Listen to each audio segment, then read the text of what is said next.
안녕하세요. 김호준입니다. 국정원 댓글 수사를 방해하기 위해 가짜 사무실, 가짜 서류를 만들어낸 국정원 사법방해 사건. 이 사건으로 인한 변정호 검사의 죽음에 대해 최근 일부 매체에서 윤석열 지검장의 책임을 거론합니다. 검찰 내부에서 업무 수행 중 발생한 일인데 지나치게 압박해 검사로서 마지막 자존심을 뭉갰다 하는 식입니다.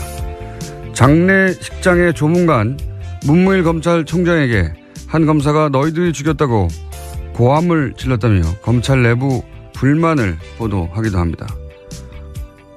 이게 보수 매체의 과정이 아니라면, 그런 분위기가 실제 검찰 내부에 있다면 그런 사람들이야말로 그 죽음의 책임을 나눠 가져야 할 자들입니다. 검찰 자신의 고유 업무인 수사와 재판을 국정원이 방해하라고 검사들에게 시킨 공작 사건입니다. 자존심을 운운할 거면 검사에게 자신의 친정인 검찰을 속이라고 지시한 국정원을 거론해야죠. 국정원이 검찰을 병신으로 본 거 아닙니까? 어떻게 국정원을 규탄하고 국정원의 책임을 반드시 묻겠다고 하지 않고 그런 일이 다시는 없도록 사건의 진상을 철저히 규명하고 책임자를 처벌하겠다는 검찰 자신을 탓하고 앉아 있습니까? 못나고 비겁하게.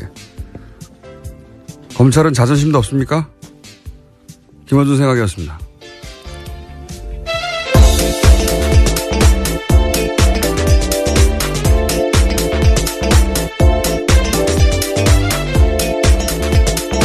시사인의 김은지입니다. 요즘 그런 기사가 많이 나와요. 네, 그렇죠. 네, 검찰 내부가 어떻다니 주로 보수 매체 중심으로. 근데 이제 화를 내야 되는데 상대가 무서운 상대면 대신 화를 쏟을 상대를 찾아요, 보통. 네. 저는 딱 이런 경우라고 보는데 국정원이 자기 친정인 검찰을 속이라고 파견 검사들 시킨 거 아닙니까? 검찰을 병신 만든 거예요, 이게. 네, 위법한 지시라면 따를 필요가 없습니다. 이문정 검사건에서도 충분히 나오는데요. 무죄 구형했다가 지금 모든 것들이 다 무죄가 됐거든요. 위법한 지시를 따를 필요 없습니다. 근데 그 개개인 검사들이 무서워서 그랬다고 쳐요. 박근혜 정권 시절에 국정원에서 시키니까 개개인들은 그렇다고 쳐요. 하지만 이제 나중에 사정을 보니까 이제 이게 속이라고 한 것이고 진실이 드러났어요.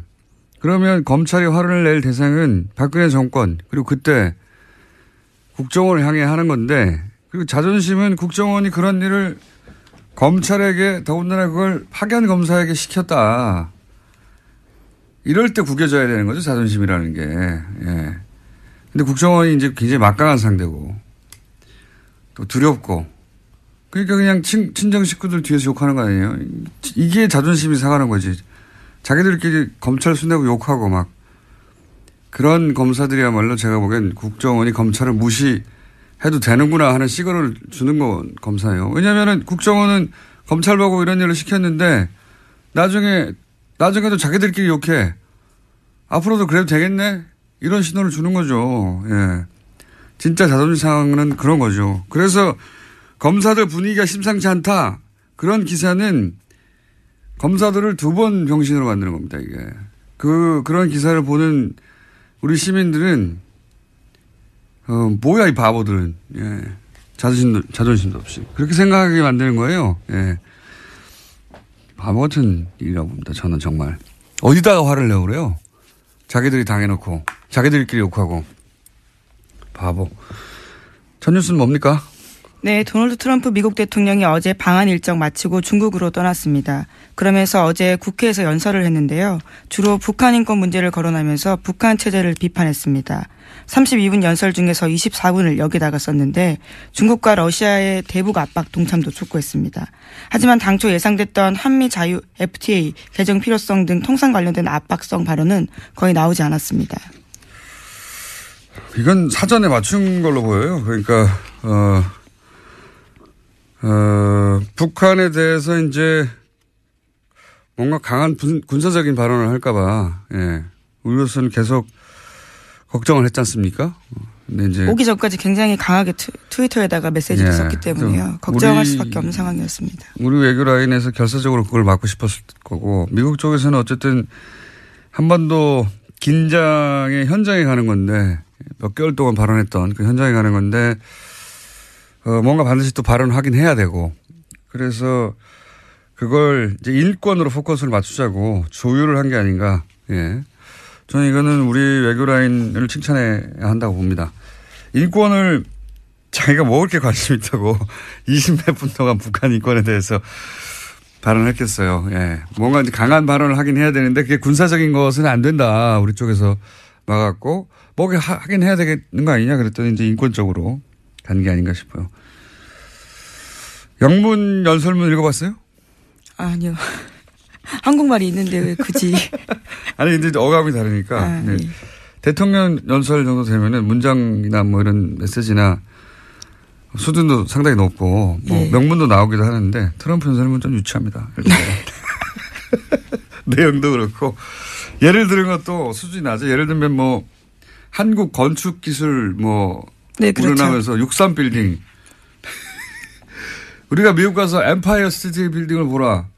미국의 발전상 막 건축의 위대함 이런 거 그 미국 의회에서 연설했다고 해봐요. 그럼 하지도 않겠지만 예, 아주 많은데 그런 거하고 무관하게 이제 트럼프는 이번에 한국인들에게 점수를 좀 따고 왔다고 봅니다. 저는 예.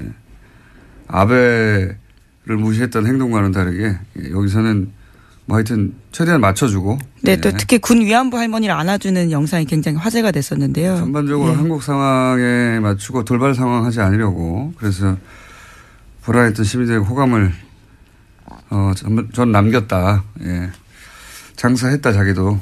네. 사람 근본이야 변하겠습니까만은 우리 외교라인이 트럼프하고 트럼프 이 돌발적인 트럼프 누구 말도 안 듣는 트럼프에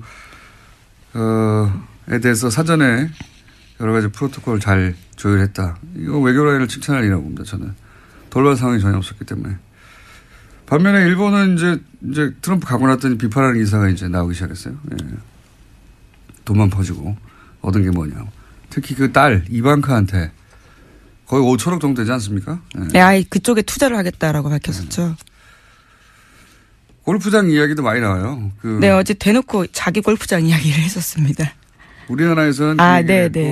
일본에서요. 예. 예. 자기 골프장 얘기하는 것도 웃기지 않습니까? 남의 나라에 와가지고 자기 골프장 잘하는 것도.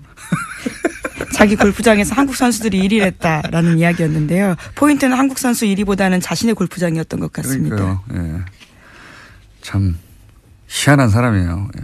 어쨌든 자기 골프장 실컷 광고했고. 근데 일본에서 이제 아베하고 어제도 잠깐 소개했지만 일본에서의 아베 행동이나 아베 이번 외교에 대해서 일본 내에서도 이제 미국에서는 벌써 예, 노예적 상황이라고 아주 굴욕적인 표현을 했는데 일본 내에서도 이제 비판이 나오더라고요. 돈 많이 썼다는 거하고 골프 관련해서는 거기서 이제 정상회교 어떤 뭐랄까요. 내밀한 뭐 스킨십을 올리는 예, 그런 거 한다고 하지 않았냐. 그랬더니 실제 보고 대화록이 없어요.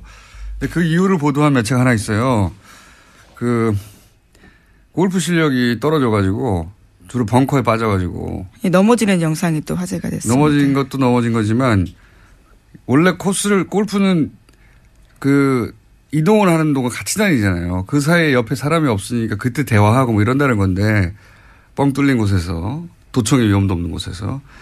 근데 벙커에 자꾸 빠지고 그러니까 코스를 같이 다니지를 못했대요. 대부분.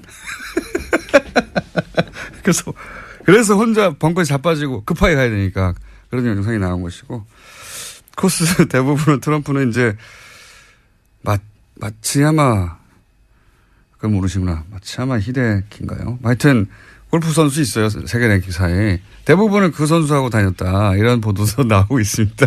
무슨 외교를 했냐 뭐 이런. 예. 재밌는 보도들이 일본 쪽에서도 나오기 시작했어요. 자, 다음 뉴스는 뭡니까? 네, 군 사이버사령부 댓글 사건과 관련해서 이명박 전 대통령의 지시가 있었다라는 진술이 나왔다는 보도입니다.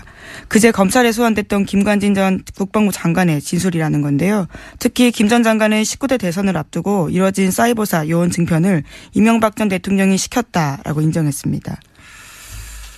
그럴 줄 알았어요, 저는. 이분은 가자마자 입을 열 줄 알았어요. 김관진 전 마지막 임무가 실장이었으니까. 전 실장은. 네, 박근혜 정부에서 실장이었고요. 예. 이명박 정부에서는 장관이었습니다. 굉장히 긴 시간 동안 중용됐잖아요. 정권에 그렇죠. 대해서. 그렇다는 얘기는 정권 입맛에 굉장히 잘 맞춘다는 얘기거든요. 예. 상황에 따라 얼마든지 바뀔 수 있는 분이라 저는 이분은 바로 보여줄 사람이 없잖아요. 이제 본인을. 예. 바로 실토하는 게 뭐 하루도 안 걸렸는데 이제 줄줄줄 다 나오고. 예. 그리고 반면에 이제 남재준 전 국정원장도 예, 어제 출석했습니다. 예. 이분은 김관진 실장하고는 스타일이 좀 다르죠. 자신이 굉장히 거물인 줄 아는 스타일인데. 예. 예, 어제도 굉장히 거칠게 이야기하고 갔는데요. 네, 이분도 다임엽니다. 예. 왜 그러냐면 이건 본인이 거물인 줄 아는 스타일이거든요. 대선 출마도 막 하고 막. 네, 실제로 예, 그렇죠. 예, 본인이 정점에 올라 있는 분이라고 착각하는데 국정원에는 이렇게 다른 출신으로 와서 국정원장 하고 지나가는 사람들한테 국정원 별 관심 없어요. 관심 없는데 대단하다고 생각하는 분들이 이제 검찰 조사를 받기 시작하면 본인이 거물이 아닌 것을 깨달아가는 과정이거든요. 예. 거물이 아닌 걸 깨달으면 또 입을 다 엽니다. 이분도 많은 이야기를 하실 것이다. 저는 전망하는 바입니다. 그래서 드디어 이명박 전 대통령으로부터 지시를 받았다는 이야기가 처음으로 나왔어요. 예, 당사자의 진술이기 때문에 굉장히 중요합니다. 이명박 전 대통령도 포토라인에 설 가능성이 커지게 된 건데요. 전 대통령이고 지금 바로 직전 대통령이 수감돼 있으니까 정치적 부담이 있어서 시간이 좀 걸리겠죠. 여러 가지 더 많이 쌓아서. 다만 이제 이 뉴스를 보고 원세훈 전 국정원장이 갈등하겠죠. 나도. 같은 댓글 혐의이기 때문에. 예. 내가 입 다물고 있는 게 무슨 사연이 있나. 뭐 이런 생각을 하지 않겠나. 예, 다만 김관진 전 장관 같은 경우에는 댓글 활동 목적에 대해서는 정치 관여가 아니라 대북 사이버전 일환으로 생각했다라는 이야기는 계속해서 하고 있습니다. 그건 이제 자기하고 직접 연결되는 거니까요. 예. 자기 거는 빠져나가고, 예. 남의 건 다 줄 거예요.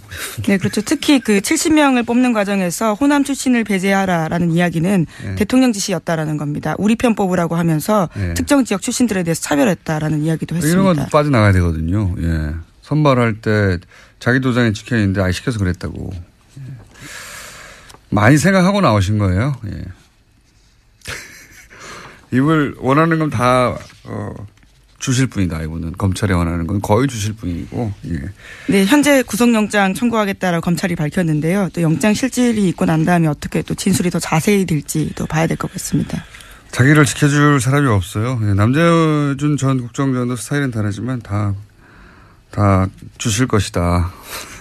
자, 다음 뉴스는 뭡니까?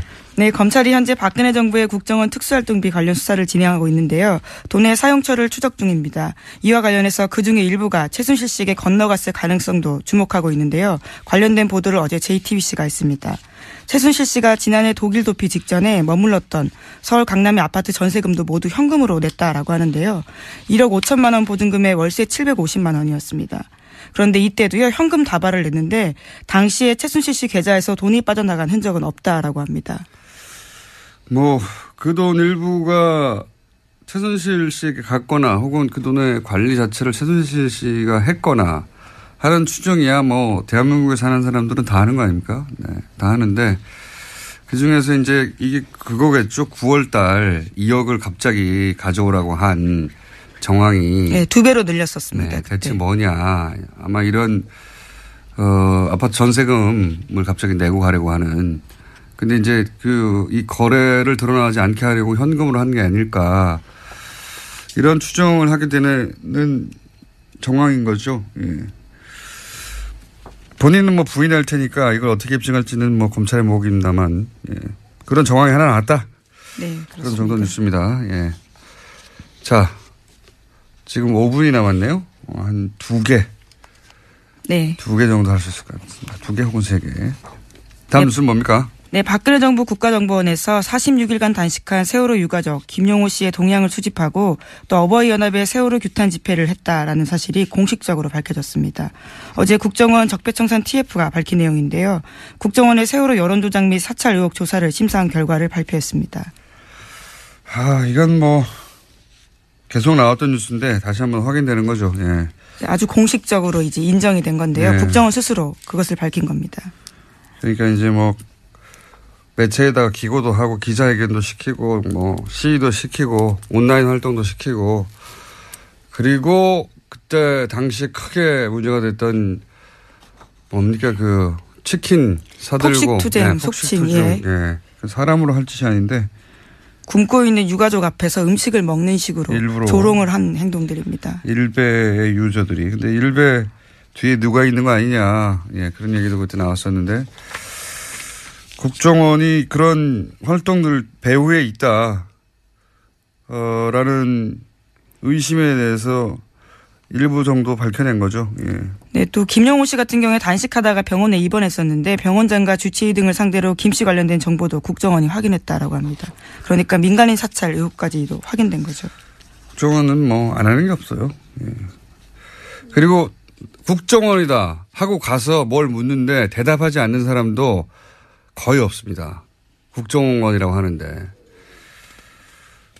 저는 안 해요. 자, 다음 뉴스는요. 물어봤나요? 저는 안 합니다. 네. 검찰이 탁현민 청와대 행정관을 공직선거법 위반 혐의 등으로 불구속 기소했다고 밝혔습니다. 문재인 후보가 지난 5월에 문재인 후보의 육성 연설이 포함되었던 2012년 대선 로고송이 선관위에 신고되지 않은 채 스피커로 나갔다라는 점인데요. 해당 행사는 지난 5월 달에 있었습니다. 청와대는 법과 절차에 따라서 결과를 지켜보겠다라면서 원론적 입장 내놨습니다. 이거는 보도가 좀 엉터리가 된 부분이 있어서 제가 해설을 잠깐 하자면 제가 선거법을 좀 압니다. 제가 6년 전인가요? 그때 선거법 관련 재판을 제가 아직도 받고 있습니다, 현재. 그렇기 때문에 좀 아는데, 탁현민 씨 경우는 이제, 내용이 이거예요. 간단하게 얘기하면. 프리허그 이벤트를 했는데, 그때 마지막 퇴장음악으로 2012년 때, 로고송을 틀었다. 퇴장하는 장면에서. 그러니까 그 순간 그거는 프리허그 이벤트가 아니라 선거운동이다. 이런 논리를 적용한 거거든요. 그걸 틀었기 때문에. 그리고 선거운동이면 그때 쓰인 확성장치는 사전 신고를 해서 딱지를 붙여야 돼요. 이걸 어기면 과태료 50만 원. 예. 일단 과태료 50만 원짜리 하나 있고요. 법조인이신데요. 이 사실 건은 굉장히 작은 건 과태료 50만 원인데. 그리고 그 무대는 행사를 진행하는 곳에서 설치했거든요. 예. 근데 그 무대를 공짜로 사용했다 이겁니다. 그러니까 선거운동이라고 보는 순간부터 뭐 종편에서는 금품을 수수했다 뭐 이런 식으로 보도했는데 이건 일부러 그렇게 보도하는 거예요. 종편은. 청와대 엿먹으라고. 근데 실제 내용은 뭐냐면 남이 설치한 무대에 올라갔으면 돈을 내야지. 선거운동이니까. 다 연결된 거예요. 그런데 돈 안 냈으니까 금품을 수수한 것과 마찬가지다. 이런 논리예요. 예. 실제로 금품을 수수했다는 게 아니라. 선거법 자체가 이제 주목구 부분이 많아요. 근데 이제 뭐 그건 제가 따질 일이 아니고 이 경우는 매우 엄격하게 적용했다. 아주. 예. 하고 싶은 말은 많지만. 여튼 나머지는 법정에서 다툴 일이고 사건 자체는 그렇습니다. 예. 하나 정도 더 하고 넘어갈까요? 제목 정도? 네, 트럼프 대통령의 대선 당선 1주년을 앞두고 치러진 버지니아 뉴저지 주지사 그리고 뉴욕시장 선거 등에서 참패했습니다. 공화당이 참패한 결과가 나왔습니다. 그렇군요. 예, 이제 이게 내일 중간 선거가 있거든요. 예. 그러면 이제 공화당이 트럼프하고 같이 가는 게 아니냐 여기에 따라서 매우 중요한 지표가 되는 거죠. 안 그래도 공화당 쪽에서 트럼프가 불안하기 때문에 트럼프 간판으로 선거하면 이길 수 있는가. 예, 그런 걱정들을 하고 있는데 지금 이 트럼프가 진 버지니아 뭐 이런 데가 경합 스윙 스테이트라고 경합주. 예, 민주당이 이겼다 공화당이 이겼다 하는 곳인데 여기서 이제 민주당이 크게 이겼다. 예. 네, 그렇죠. 당장 그래서 버지니아주 공화당 하원 의원들 같은 경우에는요. 민주당의 버지니아 압승은 백악관에 대한 거부로 판단된다면서 트럼프 대통령에 대한 공격을 시작했습니다. 거리 두기를 해야 되는군요. 예, 이럴 경우에. 그러면 이제 내년에 트럼프의 운명이 이 지방선거와 관련해서 크게 갈릴 수도 있습니다. 어떻게 될지 모릅니다. 예. 네, 물론 트럼프 대통령도 거리두기를 같이 했습니다. 해당 후보의 패배는 자신이 내세운 것을 받아들이지 않았기 때문에 졌다라는 이야기를 트위터에 썼다고 합니다. 원래 트럼프 대통령은 자기가 잘못했다는 트윗을 하는 적이 없어요. 다 지 탓이다. 바로 직전까지는 그 사람만 응원하고 그랬어요. 트윗으로. 네, 그렇죠. 트위터에다가 썼습니다. 버지니아를 완전히 새롭게 뒤바꿀 거다라는 식의 이야기를 썼는데요. 네네. 결과가 나오자 바로 또 거리뒀습니다. 내 말을 안 들어서 이렇게 됐다고. 예. 자, 여기까지 하겠습니다. 시사인의 김은지였습니다. 감사합니다.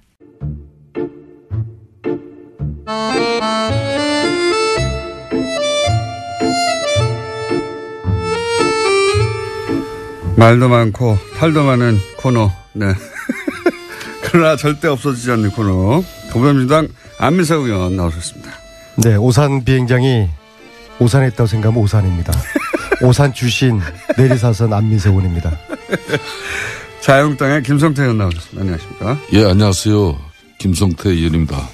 이번 국정감사에서 네이버는 우리 국민들에게 핫 이슈로 이렇게 떠올랐습니다. 갑자기 네이버를 또. 제가 이 이야기는 네. 이제 안민석 의원이 이 방송을 통해서 늘 뭐 엄청난 이슈를 이렇게 던지는 경우가 많았는데 네. 제가 하나 알려드리려고 하고 있습니다. 어떤 걸 기대가 되는데요. 예. 성남시에 이재명 시장이 성남시장이 그리고 이재명 시장이 구단주로 있는 성남에는 프로축구단 성남FC가 있다는 거 알고 계시죠? 네. 문제는 이 성남FC에 네이버가 저소득층 지원을 위한 시민단체를 거쳐서 39억을 지원을 했어요. 이 시민사회단체는 희망살림이라는 이런 애초에 본연의 네이버가 예. 여권의 지자체장 그러니까 이 희망살림이라는 이 단체는 잘했네요. 저소득에 그러니까 성남 지역의 저소득층의 부채 탕감을 위해서 2012년도에 설립됐어요. 그런데 그러면은 이 저소득층의 부채 탕감을 위해서 이렇게 뭐 해외 지원을 받는다든지 하면 그렇게 용도가 쓰여져야 되는데 네이버로부터 이게 돈을 39억을 받아가지고 40억을 받아가지고 이 본업보다는 이 성남 FC 그러니까 스포츠단 광고비에 대부분 이 기금을 사용을 했어요. 이 성남 FC는 지난 3년간에도 이 시민사회단체를 포함해가지고 두산이라든지 농협, 차병은 이런 기업에서도 총 166억을 후원 수입을 올렸어요. 그런 측면에서 일각에서는 이게 대가성 논란이 이제 발생이 되고 있습니다. 제가 왜 이야기를 오늘 꺼냈는가 하면요. 네. 최순실 국정농단의 그 중심이 미르 K재단이라는 안민석 의원님 잘 아시죠? 그건 좀 너무 비하가 아닙니까? 아닙니다. 제 이야기를. 이거는 성남판 미르 K 스포츠 대단이에요. 예? 좀 많이 하신 것 같은데. 아니, 왜냐면은. 그러면 아니, 여기서 최순실은 누굽니까? 이 사건에서. 그거야 뭐 누구보다 잘 아시는 김호준. 제가 이러면은 성남 FC의 구단주가 누굽니까? 이재명 시장이 지금 최순실이에요? 이재명 때리게 하시는 겁니까? 아니, 때린다기보다는 이번 국정감사에서 네이버가 2015년, 2016년에 시민사회단체 그런 그 시민사회단체인 희망살림에 법인 회비 명목으로 지원한 40억 중에 이거 진짜 서민들 영시한 그 사람들의 빚 탕감 운동을 하는 사업비를 이 사업비 명목으로 40억 중에서 네이버가 40억을 줬는데 그 중에서 39억을 이 프로축구 성남 FC 그거는 유니폼 알겠습니다. 로고 근데 왜 난데없이 저 말씀을 하시죠? 이런 엄청난 이 상황이 벌어졌는데도 불구하고 왜 민주당에서는 이와 관련한 제대로 된 진상규명과 그러니까 여기 입장이 나오지 않고 있습니까? 이재명 시장이 최순실이다 이거 아닙니까? 한마디로 하면. 그럼 이재명 시장을 저희 인터뷰 한번 해볼게요. 아니 그러면은 네. 성남시장이면은 이렇게 성남시에 있는 프로축구단 성남FC에 이렇게 순수하게 지원하는 그 지원은 별도로 받아야 되는 거지. 왜 희망살림이라는 이런 시민단체, 이 시민단체는 저소득층의 가계부채 탕감을 위해서 설립된 그런 본연의 임무가 있는데 돈은 일로 받아가지고 알겠습니다. 왜 불러주냐 말이에요. 이건 대단히 잘못된 이런 한마디로 일이 있는 것도 안민석 의원께서도 맨날 뭐 자유한국당 뭐 그리고 이명박 다스 뭐 이렇게 하고 뭐 이런 것만 하지 마시고 자체 내부도 좀 뒤다보세요 좀. 저는 이번 국정감사를 정점으로 정치인의 사명과 임무는 국민들을 잘 먹고 잘 살게 하기 위한 것이다. 그래서 정책과 비전 위주의 의정 활동으로 확 180도 전환을 했습니다. 저는 저런 이야기에 별 관심도 없어요. 더 이상. 네. 예. 이제는 뭐 최순실 자금 찾는 것도 안 하시는 겁니까? 그거는 좀 마무리. 빼고. 예, 그것만 빼고. 그거는 그건 끝나지 않은 전쟁을 수행해야죠. 그거는 저희가 네이버가 이 40억을 성남시에 그러니까 희망살림에 기부한 그 달에 네이버가 제2 사옥이 필요했어요. 그런데 그 제2 사옥의 허가가 공교롭게 그달 납니다. 무슨 얘기인지 알겠습니다. 이 부분은 김성태 의원님이 문제 삼고 싶으신 부분은 네이버에서 성남시 쪽에다가 지원을 하고 성남시 쪽에서는 제2사옥에 대해서 허락을 하였다. 이런 얘기죠. 왜? 뭐 특혜 준 게 있어요? 의혹이죠. 의혹. 특혜 준 게 있어요? 아니 그 공교롭게 그렇게 맞아 떨어져요. 네. 그 우연이겠죠. 그거는. 왜 우연이죠? 네이버가 이렇게 성남시에 분당 정자동인가 어디에. 의원님 그건 충분히 알았고요. 제가 이재명 시장을 최순실하고 정치시키는 거는 그건 좀 너무 과하신 거예요. 이건 내용을 저희가 모르니까 한번 이 부분도 이 부분을 저희가 이제 이런 부분도 저는 국민들 먹고 사는 문제만 관심이 있어요. 일단 내용을 의원님도 모르고 그러니까 안민석 의원님도 모르고 저도 몰라서 요거는 저희가 빠른 시간 내에 이재명 시장님 연결해 가지고 사정을 확인해 보겠고 어쨌든 지금 문제 삼으신 것은 성남시하고 네이버 사이에 물밑에서 거래가 있는 게 아니냐 이거죠. 아니 성남시가 희망살림이라는 시민사회단체를 설립한 것은 저소득층의 빚을 탕감해 주기 위해서 말 그대로 좋은 일로 만드는 거예요. 의원님 충분히 말씀하셨어요. 그러면 쓸데없는 말씀하시 그만하시고 진도 나갑시다. 아니 의혹을 제기하셨기 때문에 그 부분에 대해서는 아는 사람이 답을 저희는 알지를 못하기 때문에 내용을. 저는 의혹도요. 제가 저런 건 좀 뭐 과거에 최순실 추적을 많이 했지 않습니까? 발로 뛰면서 최소한 저런 말씀하기 위해서는 내부자의 뭐 김아무개의 정언에 의하면 그런 거 정도는 이야기하셔야지 어디서 뭐 프린트해가지고 자료 찾아가지고 말씀하시면은 그별 신뢰성이 없어요. 조선비지에 실린 거네요. 조선비지. 예. 이게 지금 현재 자유한국당 정치보복대책특위에서 그 위원장이 김성태 의원님이시죠. 그렇습니다. 그 첫 번째 터트린 게 이재명 때리기 저겁니까? 이 이전에 훨씬 있어요. 더 있어요? 더 있는데 지금 현재 이재명 시장도 우리 국민들이나 경기도 성남 시민들이 생각할 때는 정말 좋은 일로 이런 희망살림이라는 시민사회단체 만들었으면 거기에 걸맞는 한마디로 단체로 운영이 되게 해야지 왜 이름은 돈은 그쪽으로 들어가게 해가지고 실질적으로 사용처는. 의원님 10분 동안 그 얘기만 하셨는데 알아들었습니다. 성남 구단의 FC에 사용하면 이건 편법적인 상황이 아니에요. 이런 거는. 자꾸 이러시면은 김성태 의원님이 일각에서 지금 떠도는 안민석 경기도지사 출마설 관련해가지고 저를 좀 키워주려고 한다고 그렇게 오해를 받아요. 이제 그만하셔요. 내가 뭐 안민석이를 도와줄 일이 없어요. 내가 왜 도와줘요? 네? 아니 우리 당과 우리 정권을 그렇게 망친 당신에게 내가 왜 도와줍니까? 저는 최순실 재산 특별법 통과되기 전에는 저는 아무것도 안 합니다. 저는 당직도 안 맡을 거고요. 하라고 그래도 안 할 거예요. 그거 다 끝나도 당직 맡을 수 있으시겠어요? 아니 지금 왜 김어준 공장장이 이 문제가 이번 아니 최순실 재산 몰수 안 할 겁니까? 민주당이 여기서 김성태 의원님 알겠습니다. 제가 꼭 이재명 씨한테 물어보겠습니다. 공장장 최순실 재산 몰수 안 할 겁니까? 그렇게 하시니까 국민의당에서 고발하는 거 아닙니까 의원님을. 국민의당 괴롭힌다고. 세 번째 고발당했는데요. 저는 이번엔 제가 왜 고발당하는지 모르겠어요. 아마 그분들도 저를 왜 고발했는지 이유를 모를 거예요. 안민석 의원님 제일 만만하니까 막 하는 겁니다. 아니, 제가 이런 거 하시니까 그런 거죠. 김성태 의원님이 안민석 때문에 정치 인생 망쳤다고 말씀 지난번 하셨잖아요. 저는 이렇게 보면은 뉴스공장 때문에 제 정치 인생이 굉장히 많이 꼬였어요. 꽃 피웠죠. 고발도 많이 당하고 이번에 국민당이 고발한 이유는 네. 전 제가 볼 때는 안철수의 복수라고 봅니다. 본인은 적폐청산은 정치 보복이라고 말씀하셨지만은 안민석에 대한 복수를 좀 중단하면 왜 좋겠어요. 의원님한테 복수를 합니까? 이것도 뉴스공장 때문에 그런 거 아니에요. 박근혜 같은 혼밥족일 수 있는 그런 의심을 제가 그런 말을 한 게 아니고 했더니 의원님이 그런 말을 하신 거 아닙니까? 그래서 국민당이 난리가 난 거 아닙니까? 그래서 그거 화날 수 있죠. 당연히. 뉴스공장은 이런 겁니다. 안철수 지금 대표께서도 예. 웬만한 뭐 정치적 그 공격이나 예. 뭐 이런 거면은 조금 지나면 잊혀지는데 예. 이런 사람 자신의 이미지에 관한 부분이에요. 안철수 그러면 혼밥하는 사람으로 알고 있고 네?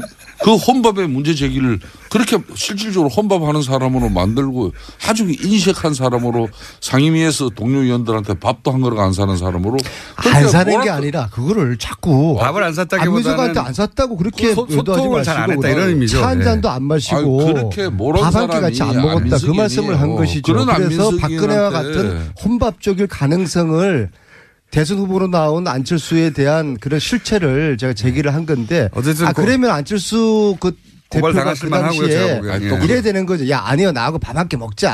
아유 뭐 그런 가지고 그러냐 이렇게 하는 게 정상인데 그걸 갖다가 방심위에 제소를 했잖아요. 한 번도 그래서 고발당하시겠네요. 뉴스공장이 김호준 공장장이 징계 먹었잖아요. 그러니까 처음 안철수 제가 한 말은 아니에요. 안철수 대표는 뉴스공장이 지난 징계를 2월 달에 먹었잖아요. 혼밥 문제를 갖다 안민석 의원이 제기하고 그 이후에 안철수 후보가 최순실 사태에 또 침묵했다는까지 그것도 이제 고발당했죠. 공개를 당해서 했어요. 그게 이제 응? 그건 무혐의 나오지 않았어요. 무혐의 나왔잖아요. 예. 수원지검의 그러니까 판결문이 뭐냐면은 예. 안민석 의원의 주장은 아주 객관적이고 과학적인 데이터 분석에 의해 가지고 과학적이란 말까지는 안 했죠. 과학적이라는 게 있습니다. 있어요, 진짜로? 사이언티픽. 그래서 그게 아니, 이제 안철수 대표한테는 속기록을 검색해보고 한 말이다 이런 말이죠. 예. 그러니까 지금 안민석 화가 난 거예요. 그래서 안철수 저한테 의원은 화는 날 만하죠. 예. 무차별 정치 복수를 지금 하는 겁니다. 그러니까 안철수 의원이 지금 어떤 힘들어 죽겠어요. 상황이면요.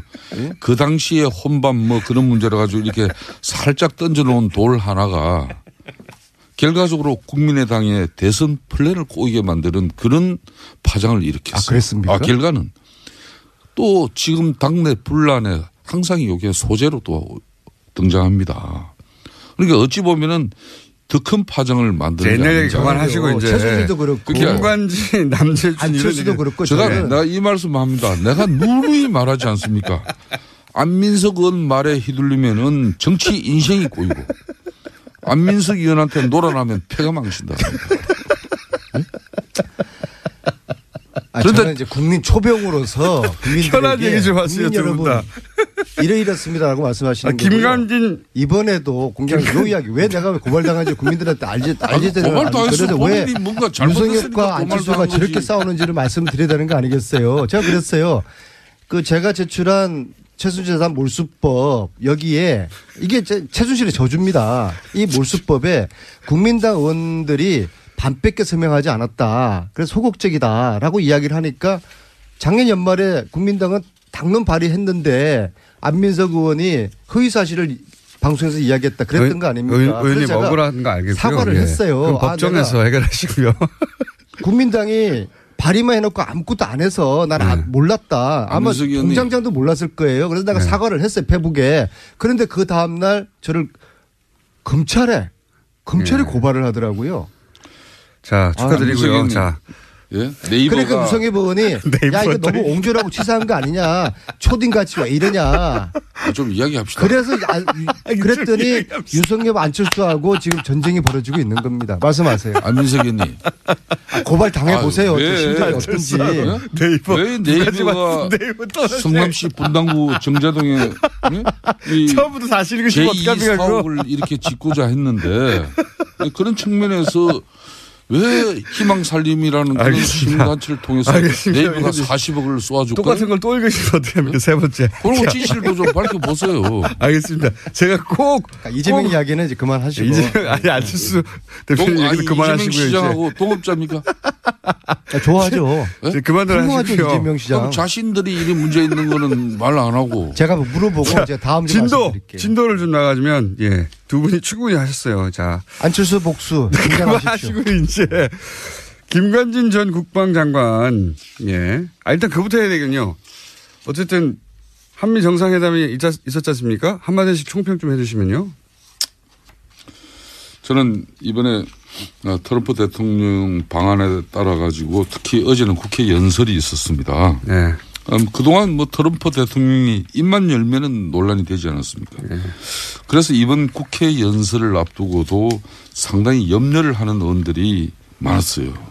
그런데 어제 트럼프 대통령이 취임한 이후에 뭐 지금 현재 자기네들도 그렇고 언론들도 최고의 연설을 하지 않았나 이렇게 평가가 이루어지고 있죠.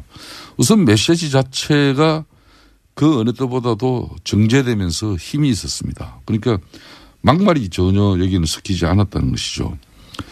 특히 한국에 대한 애정, 그러니까 한국의 성장 발전, 그리고 심지어 미국을 석권하고 있는 그런 여성 프로 골퍼들에 대한 칭찬에서부터 또 한국 작가들이 연간 4만 권에 이르는 책을 저술하고 있다는 그런 측면에 참 그런 이야기를 이렇게 곁들이면서 하는 걸 보고 많이 준비했구나. 반면에 북한에게는 한국이 이렇게 이룩한 기적에 빗대서 강력한 경고를 한 방 날렸습니다. 뭐 그런 측면에서 또 굳건한 한미 동맹을 뭐 재확인할 수 있었던 그런 자리이기 때문에 저는 큰 의미가 있었다고 봅니다. 네. 제가 지난 6월에 공군 1호기 대통령 전용기를 타고 특별 수행원으로 미국 갔을 때만 하더라도 트럼프와 문재인 사이에는 묘한 의구심과 불신이 흘렀어요. 트럼프 쪽에서는 문재인 대통령을 향해서 혹시 공산주의자 아닌가, 커뮤니스트 아닌가라는 의심을 가지고 설마 있었고. 공산주의까지 생각했지만 어쨌든 그렇습니다. 그다음에 문재인 네. 대통령 쪽에서는 트럼프 너무 통제가 안 되고 이 예측이 불가능하다 그랬는데 몇 달 사이에 이번 특히 방미를 통해서 방문을 통해서 두 정상의 이 신뢰가 굉장히 많이 돈독해졌다는 걸 느낄 수 있었고요. 만찬에는 초대 못 받으셨죠? 자, 두 번째요. 이번 만찬은 이번 이 방문은 한미 동맹 관계를 확실하게 보여주었다. 알겠습니다. 그래서 네. 코리아 패싱 이런 이야기가 이제 사라졌다. 네. 그래서 앞으로 우리 그 국회에서도 여야가 이제 정쟁 그만하고 초당적으로 이런 안보 문제 미국 가가지고 전술핵 배치해달라고 비굴하게 그런 사정하면 안 되죠. 안보 문제만큼은 한 목소리가 여야가 내야 되지 않겠습니까? 말씀은 왜 야당이 그러면서 좀 네? 분발하시고 좀 잘 하셔요. 안민석 의원님. 네. 참 여기서는 말이야 안보 말씀은 문제만큼은 초당적으로 협력하자고요. 제1당의 당대표의 방미 활동에 대해서 비열하게 이렇게 표현을 한다는 게 어떻게 그러니까 이 교통방송이 맨날 방송윤리심의위원회에서 제소가 당하는 거예요. 언제까지 안민석 의원은 맨날 고발이나 당하고 본인만 고발 당하면 되는데 이 방송까지도 고발이 당한단 말입니다. 그런 거 언제까지 그럴 거예요? 김성태 의원님은 다 좋은데 한 가지 도드라진 아주 단점 하나가 있어요. 이거 꼭 고쳐야 됩니다. 저만 보면은 목소리가 이렇게 높아집니까? 아니 나는 목소리도 높아질 일도 없고 앞으로 이제 그러면 굳건한 한미동맹은 민주당이 목소리 높였어요. 저희들은 목소리 죽일게요. 미국에 갈 일도 없지 그러면은. 네? 그렇게 하시겠습니까? 네. 네. 초당적으로 협력하죠. 예. 김성태 안민서부터 안보 문제만큼은 그렇죠. 서로 협력하죠. 사드 유지하고. 네. 예? 지금 두 분이 당을 사드하고는 전혀 또 별개 말씀인데 왜 또 사드 유지하면서 북한의 핵미사일 제거하기까지는 사드가 필요 북한 없는 제재 대한민국을 압박해야죠. 사드가 필요 없는 한반도를 만들어야죠. 이제부터 우리가 중국 러시아하고의 관계도 잘 만들어가고 두 분이 초당적 협력을 거론할 만큼 긴장을 당을 대표하지는 않는데요. 원하시는 건 아니잖아요. 그렇죠. 북한의 핵미사일을 제거하고 한반도가 평화롭게 왕래될 수 있는 그런 국가 체제를 서로 갑시다. 그런데 지금 민주당 입장에서는 지금 북한의 핵미사일이 당장 위협이 되니까 그냥 평화라는 그 단어 앞에 핵과 미사일을 덮어버리면은 그게 어떻게 평화고 안보입니까? 이걸 지적하는 거예요. 이런 논의는 국내에서 하고 미국 가가지고 엉뚱하게 사고 치고 돌아오고 그러지는 마시고요. 뭐 의견은 다를 수가 있잖아요. 국내에서 이야기하고 그다음에 좋은 의견 도출해가지고 안보 외교만큼은 우리 초당적으로 협력하자고요. 그러니까 지금 그리고 한반도 전쟁을 원하는 건 않잖아요. 지금도 안민석 의원님 북한의 핵 잠수함이 그리고 핵 항공모함이 3척이 나와서 북한의 핵과 미사일을 제거하고 제재하는 압박의 수단으로 지금 동원되고 있습니다. 그렇기 때문에 여기에 우리도 특히 문재인 정권이 어떤 경우도 북한의 핵과 미사일이 그리고 핵이 폐기되기 전까지는 개성공단을 그 이전에 가동한다든지 금강산 관광을 또 미리 시작한다든지. 그러니까 자한당은 무조건 이런 북한을 일은 없도록 하세요. 비틀고 조르고 압박하자고 하는데 물론 그거 필요합니다. 또 한편으로는 대화를 끊임없이 해야죠. 투체력으로 가야 되는 거죠. 북한하고. 이건 어떻습니까? 김관진 전 국방장관이 사이버사 증언이 이명박 대통령 지시했다고 했는데 이렇게 되면 이명박 대통령도 책임을 피할 수 없게 된 거 아닙니까? 간단하게. 이명박 MB가 무상급식 먹을 날이 머지 않았죠. 저는 크리스마스를 넘기지 않을 거라고 보고요. 특히 저는 이제 제가 그냥 추측에 정윤회가 유일하게 형님이라고 불렀던 김관진 국정농단 과정에서 어떤 역할을 했을까? 끊임없이 제기되는 뿐만 아니라 박근혜 정권에서도 역할을 했을 것이다. 최순실이가 어떤 무기와의 무기 거래 이런 이야기들이 저는 김관진의 커넥션 이 부분을 검찰이 이 부분을 최순실 김관진 무기 거래 이 부분을 검찰이 저는 김관진을 구속시켜야 된다 봅니다. 그 안민석 의원님 영장은 청구됐습니다 이미. 제가 이참에 한 말씀 드리겠습니다. 그런데 판사들이 판사들 믿을 수 없다기는 좀 그렇지만요. 고발당하신 입장에서 그런 말 하시면 안 되고요. 아니, 그리고 말이에요. 법정에 쓰실 텐데. 지난번에 이영훈 부장판사 있지 않습니까? 이재용의 그 주심판사를 맡아서 그것도 역시 제가 뉴스공장에서 그 사실을 이영훈 판사의 장인이 최순실의 후견인이다. 그래서 하루 만에 판사가 바뀌지 않습니까? 그런데 그 판사가 지금 누구를 지금 안민석 의원님. 주심 판사입니까? 누구의 주심 판사냐면요. 우병우입니다. 우병우. 저는 이게 이해할 수가 없어요. 한 말씀 드리겠습니다. 조금 전에 이제 전직 대통령 이명박 대통령을 이제 국가가 주는 밥을 드실 때 다 됐다 이제 이런 이야기를 하셨는데. 제가 그냥 무상급식이라고 표현했습니다. 저는 그래요.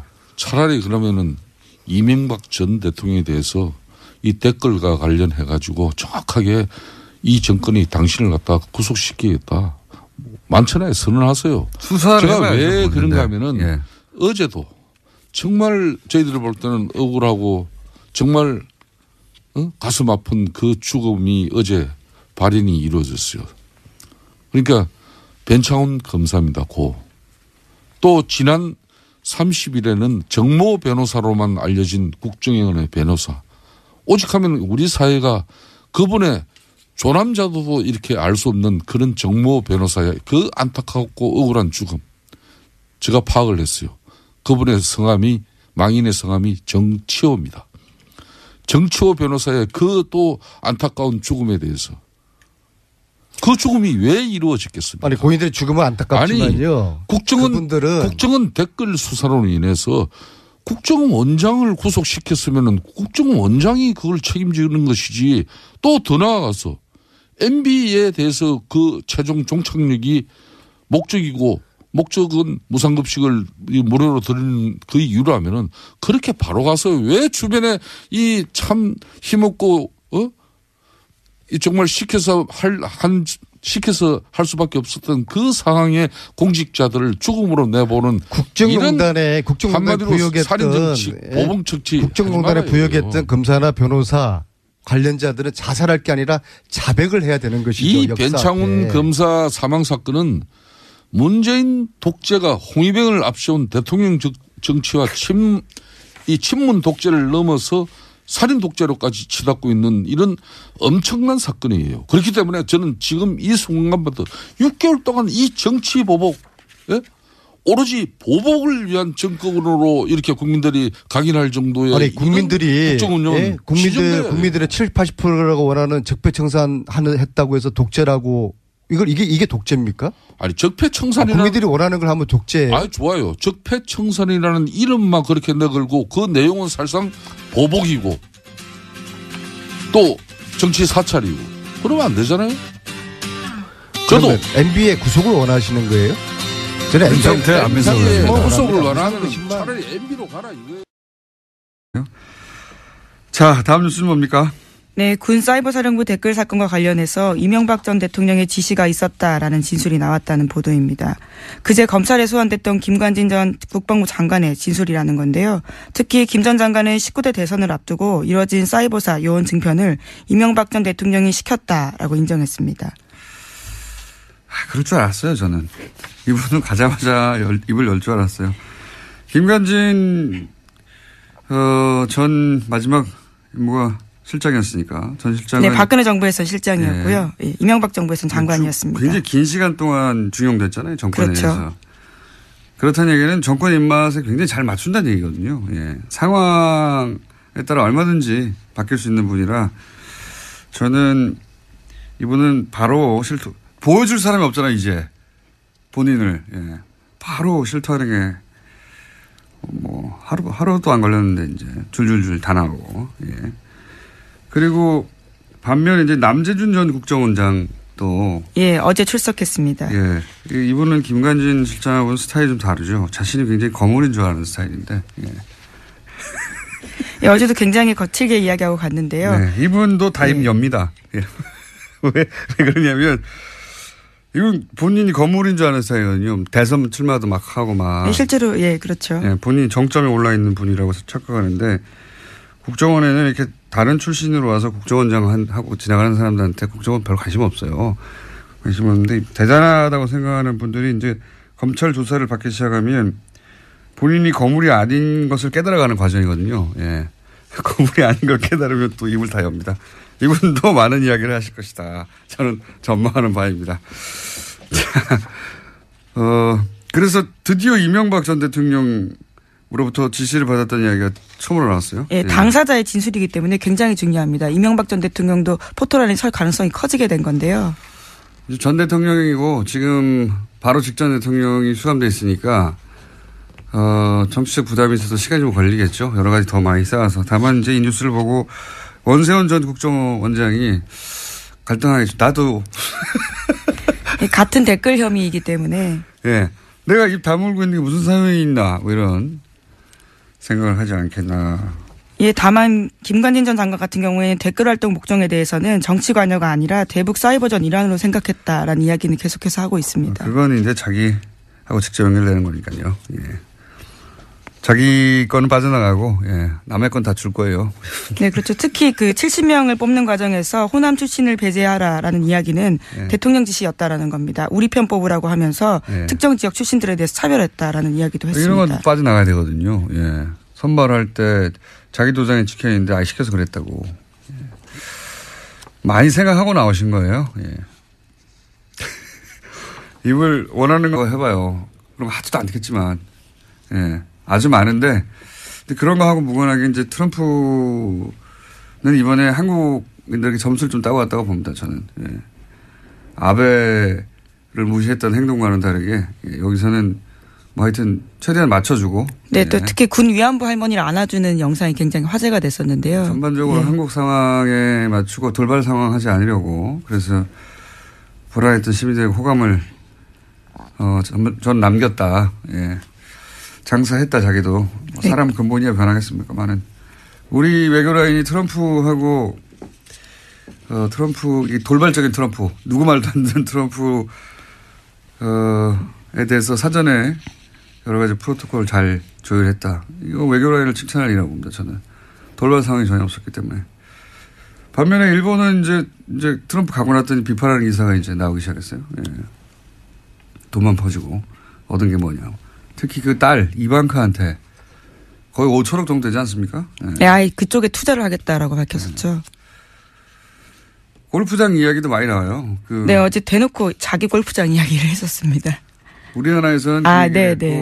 일본에서요. 예. 자기 골프장 얘기하는 것도 웃기지 않습니까? 남의 나라에 와가지고 자기 골프장 자랑하는 것도. 자기 골프장에서 한국 선수들이 1위를 했다라는 이야기였는데요. 포인트는 한국 선수 1위보다는 자신의 골프장이었던 것 같습니다. 그러니까요. 예. 참 희한한 사람이에요. 예.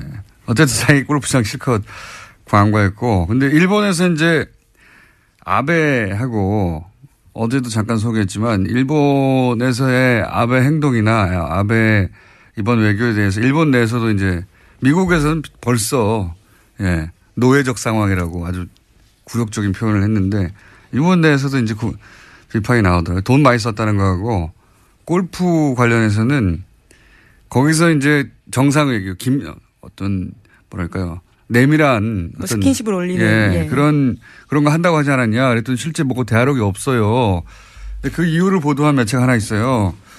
그 골프 실력이 떨어져가지고 주로 벙커에 빠져가지고 넘어지는 영상이 또 화제가 됐습니다. 넘어진 것도 넘어진 거지만 원래 코스를 골프는 그 이동을 하는 동안 같이 다니잖아요. 그 사이에 옆에 사람이 없으니까 그때 대화하고 뭐 이런다는 건데 뻥 뚫린 곳에서 도청의 위험도 없는 곳에서.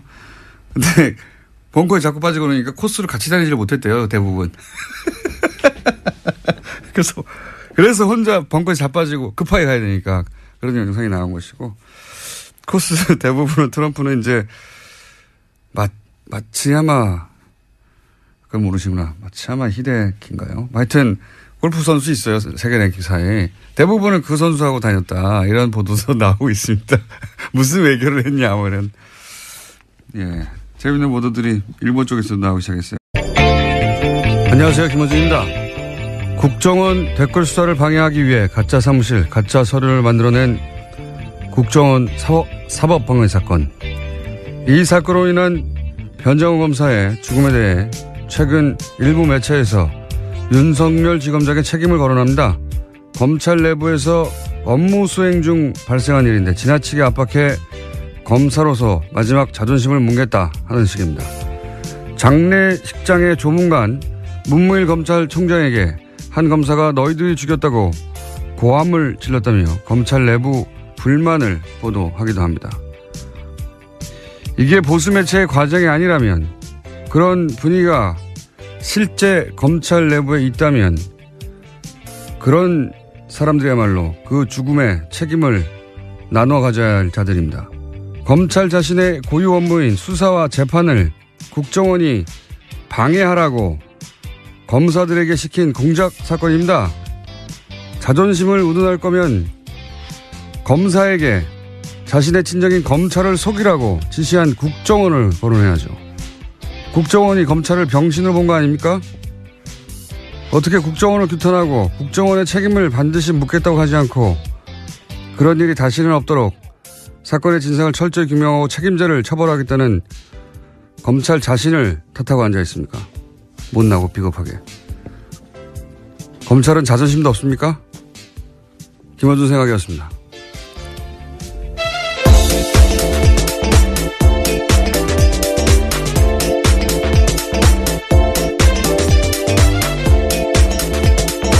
시사인의 김은지입니다. 요즘 그런 기사가 많이 나와요. 네, 그렇죠. 네, 검찰 내부가 어떻다니 주로 보수 매체 중심으로. 근데 이제 화를 내야 되는데 상대가 무서운 상대면 대신 화를 쏟을 상대를 찾아요, 보통. 네. 저는 딱 이런 경우라고 보는데 국정원이 자기 친정인 검찰을 속이라고 파견 검사들 시킨 거 아닙니까? 검찰을 병신 만든 거예요, 이게. 네, 위법한 지시라면 따를 필요가 없습니다. 이문정 검사건에서도 충분히 나오는데요. 무죄 구형했다가 지금 모든 것들이 다 무죄가 됐거든요. 위법한 지시를 따를 필요 없습니다. 근데 그 개개인 검사들이 무서워서 그랬다고 쳐요. 박근혜 정권 시절에 국정원에서 시키니까 개개인들은 그렇다고 쳐요. 하지만 이제 나중에 사정을 보니까 이제 이게 속이라고 한 것이고 진실이 드러났어요. 그러면 검찰이 화를 낼 대상은 박근혜 정권 그리고 그때 국정원을 향해 하는 건데 그리고 자존심은 국정원이 그런 일을 검찰에게 더군다나 그걸 파견 검사에게 시켰다. 이럴 때 구겨져야 되는 거죠. 자존심이라는 게. 예. 근데 국정원이 이제 굉장히 막강한 상대고 또 두렵고 다 주실 분이다. 이분은 검찰에 원하는 건 거의 주실 분이고. 예. 네, 현재 구속영장 청구하겠다라고 검찰이 밝혔는데요. 또 영장 실질이 있고 난 다음에 어떻게 또 진술이 더 자세히 될지 또 봐야 될 것 같습니다. 자기를 지켜줄 사람이 없어요. 예. 남재준 전 국정원장도 스타일은 다르지만 다 주실 것이다. 자, 다음 뉴스는 뭡니까? 네, 검찰이 현재 박근혜 정부의 국정원 특수활동비 관련 수사를 진행하고 있는데요. 돈의 사용처를 추적 중입니다. 이와 관련해서 그중에 일부가 최순실 씨에게 건너갔을 가능성도 주목하고 있는데요. 관련된 보도를 어제 JTBC가 했습니다. 최순실 씨가 지난해 독일 도피 직전에 머물렀던 서울 강남의 아파트 전세금도 모두 현금으로 냈다라고 하는데요. 1억 5천만 원 보증금에 월세 750만 원이었습니다. 그런데 이때도요, 현금 다발을 냈는데 당시에 최순실 씨 계좌에서 돈이 빠져나간 흔적은 없다라고 합니다. 그 돈 일부가 최순실 씨에게 갔거나 혹은 그 돈의 관리 자체를 최순실 씨가 했거나 하는 추정이야 대한민국에 사는 사람들은 다 하는 거 아닙니까? 네, 다 하는데 그 중에서 이제 이게 그거겠죠. 9월 달 2억을 갑자기 가져오라고 한 정황이. 네, 2배로 늘렸었습니다. 네, 대체 뭐냐. 아마 이런, 아파트 전세금을 갑자기 내고 가려고 하는. 근데 이제 이 거래를 드러나지 않게 하려고 현금으로 한 게 아닐까. 이런 추정을 하게 되는 정황인 거죠. 예. 본인은 부인할 테니까 이걸 어떻게 입증할지는 검찰의 몫입니다만, 예. 그런 정황이 하나 나왔다. 네, 그렇습니다. 그런 정도 뉴스입니다. 예. 자, 지금 5분이 남았네요. 한 2개. 네. 2개 정도 할 수 있을 것 같습니다. 2개 혹은 3개. 다음 뉴스는 뭡니까? 네, 박근혜 정부 국가정보원에서 46일간 단식한 세월호 유가족 김용호 씨의 동향을 수집하고 또 어버이연합의 세월호 규탄 집회를 했다라는 사실이 공식적으로 밝혀졌습니다. 어제 국정원 적폐청산 TF가 밝힌 내용인데요. 국정원의 세월호 여론조작 및 사찰 의혹 조사를 심사한 결과를 발표했습니다. 이건 계속 나왔던 뉴스인데 다시 한번 확인되는 거죠. 예. 아주 공식적으로 이제 인정이 된 건데요. 네. 국정원 스스로 그것을 밝힌 겁니다. 그러니까 이제 매체에다가 기고도 하고 기자회견도 시키고 시위도 시키고 온라인 활동도 시키고 그리고 그때 당시에 크게 문제가 됐던 뭡니까 치킨 사들고 폭식투쟁, 속칭. 예. 예. 사람으로 할 짓이 아닌데 굶고 있는 유가족 앞에서 음식을 먹는 식으로 일부러 조롱을 한 행동들입니다. 일베의 유저들이. 근데 일베 뒤에 누가 있는 거 아니냐. 예, 그런 얘기도 그때 나왔었는데 국정원이 그런 활동들 배후에 있다. 라는 의심에 대해서 일부 정도 밝혀낸 거죠. 예. 네, 또 김용호 씨 같은 경우에 단식하다가 병원에 입원했었는데 병원장과 주치의 등을 상대로 그러니까 그냥 친정 식구들 뒤에서 욕하는 거 아니에요. 이게 자존심이 상하는 거지. 자기들끼리 검찰 순내고 욕하고 그런 검사들이야말로 제가 보기엔 국정원이 검찰을 무시해도 되는구나 하는 시그널을 주는 건 검사예요. 왜냐하면 국정원은 검찰 보고 이런 일을 시켰는데 나중에도 자기들끼리 욕해. 앞으로도 그래도 되겠네? 이런 신호를 주는 거죠. 예. 진짜 자존심 상하는 그런 거죠. 그래서 검사들 분위기가 심상치 않다. 그런 기사는 검사들을 2번 병신으로 만드는 겁니다, 이게. 그런 기사를 보는 우리 시민들은, 뭐야, 이 바보들은. 예. 자존심도 없이. 그렇게 생각하게 만드는 거예요. 예.